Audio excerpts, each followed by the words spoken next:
And now, your First Alert 5 weather. Well, hey everybody, happy Friday Eve. We're just about there, and you know, we are starting to get to that time where those leaf peeping weekend trips we've been getting people to take going to yield less and less because there's a lot of wind out there. It's been that way in the mountains. There's more coming this weekend. So that yellow gold, like what Matt got here out near Telluride, well, that's going to be getting knocked off of the trees. Typically it's happened the end of October. We really quickly start to lose that leaf cover on the trees. So you try to enjoy what you can or keep watching us, and we share those photos. Kettler Pass was looking incredible just this past weekend from Christina, especially the mountains and then that yellow aspen leaf in between. So like we said, a lot of it's gone off the mountains here, but locally still have some trees and neighborhoods, giving us a little feel of fall.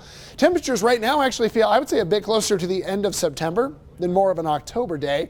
Mid-70s in Colorado Springs, 81 in Pueblo, 73 Walsenburg, 76 in Trinidad. We're in the 60s through the afternoon over the mountains and valleys. And then we actually get a little warmer tomorrow, kind of a downsloping wind boost on Friday that'll push Colorado Springs kind of close to 80. We'll go to the mid 80s in Pueblo, and then our temperatures will start to fall back. A little bit more aggressive cooling on Monday of next week, 51 in the Springs and 60 Pueblo, but with a lot of wind coming our way. Now this is a loop from earlier in the day of satellite and radar. We are high and dry across much of the west, but especially Colorado, not even any clouds around. But the interesting story was this model loop I took, or this radar loop of the ocean, more specifically the Gulf of Alaska. There's a low pressure system that is going to dive into Colorado this weekend, give us a lot of wind and give rain and snow to the mountains. The jet stream also tells this story. When the jet stream takes a dip like this, now if it had been farther south, that would have meant a snow chance in Colorado Springs or the wet mountains. It's a little too north, so it's going to mean wind. Wind will rocket off the mountains, the valleys, and down across the plains. Up in the jet stream, this is a wind that's like 130 to 140 miles per hour. At the surface, it's wind gusts between 30 to 60. So up top to down low, there is a difference. Now, the cold air will be pulled into this low pressure trough from Canada, meaning it does get pretty chilly at the start of next week, but there's energy for snow.